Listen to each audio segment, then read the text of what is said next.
Hey everybody, thanks so much for joining us here on this Tuesday here on 9 News Plus. I'm Meteorologist Chris Bianchi with a detailed look at your Colorado weather forecast, which will feature some warmer temperatures for your day today. And as we get later on through the week, we're going to be talking about more and more in the way of wind and unfortunately some fire danger, especially for your Friday and perhaps into your Saturday as well. But the good news is I don't think the fire danger will be quite as bad as it was last week. Meantime, right now, fair bit in the way of some high clouds over Fort Collins. Pretty nice day all in all, though, on the campus of Colorado State University. And as we head through the day, those clouds will kind of increase. We've got a weak little system that's going to start to approach us later on this afternoon.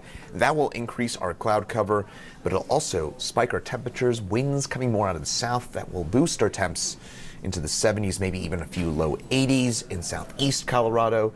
And then tomorrow, isolated storms coming from that weak system I was talking about, and those winds do pick on up as we head through the week. And in fact, those winds strong enough today, we could see a few gusts up to 45 miles an hour in southeast Colorado, the San Luis Valley, as well as in the southwestern parts of the state, that we do have red flag warnings up for this afternoon, with winds again that could gust on up to about 45 miles an hour. In fact, look at that in Springfield right now.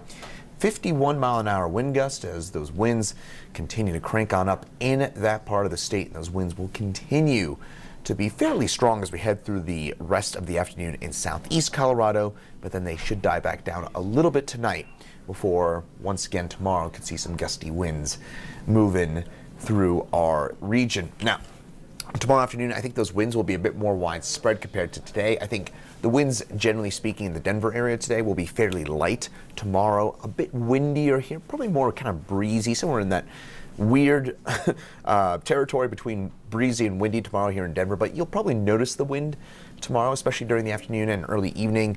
And then on Thursday, maybe a bit blustery as well. But then Friday, looks like those winds could really pick on up, especially in eastern and southern parts of our beautiful state.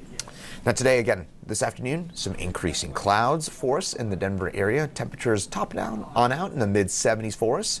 Winds generally in the Denver area on the light side, 5 to 15 miles an hour. Palmer Divide on south could be a little bit on the windier side. Highs today, again, close to 80, maybe a few low 80s in the southeastern part of the state. 50s and 60s on up into the mountains. Tonight drops back into the mid 40s, fairly mild for this time of year, with those winds still a little gusty at times, up to 20 miles an hour, especially again south and east of towns. We'll be seeing those strongest winds. But then tomorrow it's mainly cloudy, especially during the afternoon, with a chance for an isolated storm south and east of Denver. But again, it's mild. Our average high around the mid 60s this time of year will be about 10 degrees above average tomorrow afternoon.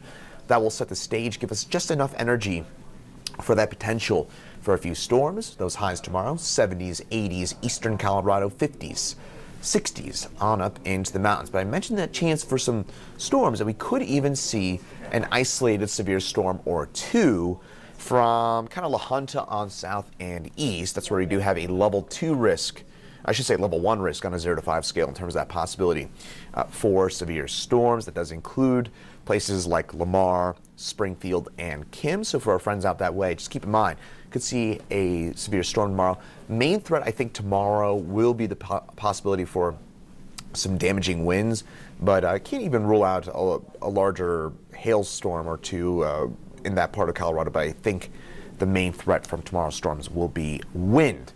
Now in the Denver area, there's the chance for a shower or thunderstorm tomorrow afternoon. Again, we'll certainly have cloudy skies, but tomorrow afternoon there's the chance for an isolated storm. Best chance will be south and east of the city. Again, Palmer Divide on south will have the best chance of seeing the storm, but Denver, we probably don't get any rain here in town, which hopefully I'm wrong about that, but there's a chance we do get a storm tomorrow afternoon. Again, isolated at best chance in Denver. Palmer Divide on south and east will have the best opportunity at seeing that storm. Thursday, we spike back up again with those temperatures near 80 degrees, around 80 degrees or so. It stays breezy. And then for Friday, we do see those showers potentially returning for the afternoon. I think Friday we'll have a better chance at seeing a storm here in Denver, but even that chance on Friday looks pretty low. I don't think either Wednesday or Friday's chances look particularly impressive at this time.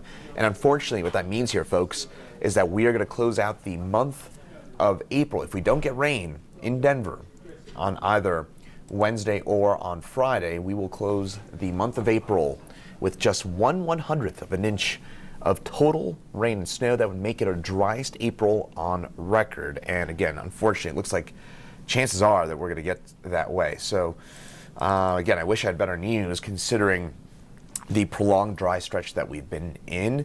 But unfortunately, it does look like April, we will certainly close out way below average in terms of total precipitation. We will also, almost for sure, close out with our first snowless April in 20 years here in Denver. We've only had 12 snowless Aprils on record going back to the 1870s here in Denver. It looks like we're going to have number 13 coming on up here once the month officially closes on up on Saturday. And of course, all eyes on that big precipitation gap that is continuing to grow. And unfortunately, no real signs as we start the month of May that we'll be looking at any sort of significant rain or snow chances over the next few days. So that's not great news, I'll say that, but hopefully, knock on wood, knock on the table here, that we get a little bit of rain either tomorrow or on Friday. Certainly places in southeast Colorado should at least get in on some precipitation, and it would likely come in the form of a gusty thunderstorm or two. Meantime, meteorologist Keely Chalmers will have more on 9 News at noon, and Chief Meteorologist Kathy Sabin will have more at 4, 5, 6, 9, and 10 on the 9 News family of networks. In the meantime, I'm meteorologist Chris Bianchi, and have a great rest of your Tuesday.